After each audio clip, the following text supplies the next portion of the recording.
সবে বরাতের হালুয়া রুটি পাইলো কই? প্রশ্ন করে, কই হালুয়া রুটি, হালুয়া রুটি পুরা বেদাত।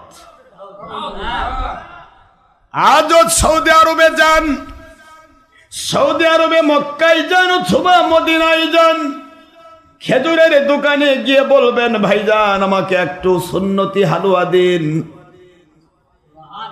জিজ্ঞাসা করবেন, আপনাকে খেজুরের হালুয়া প্যাকেটজাত হালুয়া দিয়ে দেবেন। আপনি সৌদি আরবের একটা ইলিটারেট মানুষকেও যদি বলেন ভাইজান এই সুন্নি, এই আপনাদের কাছে জানতে চাই আরব রাজ্যের সুন্নত খাবার কি জিনিস, ওরা প্রথম বলবে রুটি আর হালুয়া। কথা বলছেন না কেন জোরে? সুন্নত খাবারই রুটি আর হালুয়া।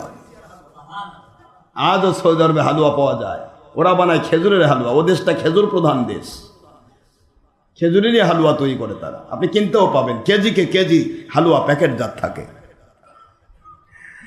আপনি আজকে হালুয়া পাচ্ছেন না, আমাদের 1.5 নম্বর মুন্সিরা কয় হালুয়া রুটি বেদাত।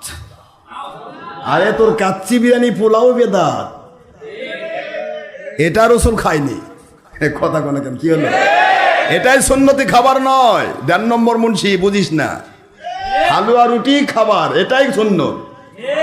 হুজুর সাল্লাল্লাহু আলাইহি ওয়াসাল্লামের সুন্নতি খাবারের মধ্যে ছিল রুটি আর হালুয়া, তার সাথে অতিরিক্ত হুজুর খেলে অনেক সময় জৈতুন খাইতেন, পাশাপাশি আরেকটা জিনিস খেতেন হুজুর, যদি অতিরিক্ত বেশি হাইফাই খাবার হতো রুটির সাথে একটু কদু গোস্ত মিক্সার করে, কদু আর গোস্ত, এটা হুজুরের খাস সুন্নতি খাবার।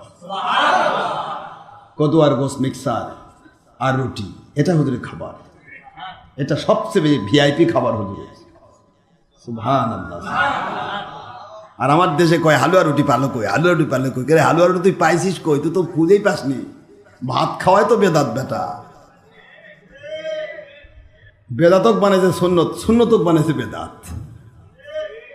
তবে হ্যাঁ, সব রাতের রাত্রিতে রুটি হালুয়ায় দিতে হবে এটা শর্ত নয়, হালুয়া রুটি দিতে হবে এটা শর্ত নয়, আপনি হালাল খাবার দিলেই হলো। আমি আপনাদের জানতে চাই আপনারা কি খাবার খাওয়াটা হালাল মনে করেন না হারাম মনে করেন? হারাম না হালাল? হালাল। তা হালাল যদি হয় কুলু ওয়াশরাবু হালালান তাইয়্যিবা। হ্যাঁ, কোথাও যদি গাঁজা খাওয়ানো হয় ওটা হারাম, কোথাও যদি হিরোইন খাওয়ানো হয় ওটা হারাম, ইয়াবা গাঁজা হিরোইন মাদক এগুলা খাওয়া হারাম। কিন্তু হালাল খেতে আল্লাহ বলেছেন কুলু ওয়াশরাবু হালালান তাইয়্যিবা, হালাল পবিত্র খাবার খাও, আদেশটা কার? তাহলে হালুয়া হালাল না হারাম?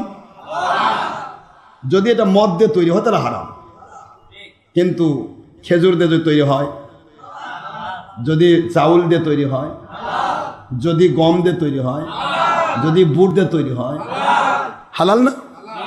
আচ্ছা, এরপরে রুটি, রুটি তো হয় জবের হবে, নয়তো গমের হবে, নয়তো বা চালের হবে, হালাল না হারাম? তা আল্লাহ তো বলেন হালাল আর হারাম, হালালটা খাও, হালাল তৈয়ব খাবার খাও, আদেশ তো আল্লাহ। এরা যে বললে খাওয়া যাবে না, তারা এরা কোন কোরআনের আয়াত দিয়ে হারাম করলো? কথা কোন দেখি, কোরআনের একটা আয়াত খণ্ডন করতে গেলে আরেকটা আয়াত লাগবে না? কুলু ওয়াশরাবু হালালান তাইয়্যিবা যখন বলা হলো, তখন যদি বলতো আল্লাহ খবরদার হালাল খাদ্য খাস না, তাহলে আর খাওয়ান যেত না। কি কোন আপনারা? কিন্তু আসলে তো এরা তো দলিল দেয় না, যেটাই কয় নাই ওটাই কয় ভাই দলিল, কয় দলিলও নাই, সবেরাত নাই দলিল, কয় দলিল নাই, পিলাদ নাই, কয় দলিল, কয় দলিল নাই। বেদাতের আবার দলিল কি? তবে আপনার টিভির দলিল খুব আছে, কোরআন হাদিস ভরা, খালি পাতায় পাতায় টিভি দেখো, টিভি করো, ছবি করো, ভিডিও করো। কি কোন আপনার কথা করছেন? এত দলিল, গোটা কোরআন হাদিস খালি দলিল দিয়ে ভরা, টিভি দেখো, টিভি করো, ছবি করো, ভিডিও করো, ভিডিও কোনো ছবি না, করতে থাকো। কি কোন আপনার কথা করছেন নাকি? নাউজুবিল্লাহ মিন যালিকা। আরে ভিডিওর মধ্যে তুই গোড়াগড়ি করতেছিস, যেটা নবী বলেন শয়তানের বাক্স, যেটাকে হুজুর বলেন জাহান্নামের আগুন, সেটার মধ্যে তুমি গড়াগড়ি করছো, তোমার কোনো চিন্তা নাই, ভাবনা নাই, তুমি ফবরাত পাচ্ছ না, তুমি পায়খানার ডিব্বায় বসে মানুষের বাতাস শুনে করছো অজু গেছে, অজু করে আসো।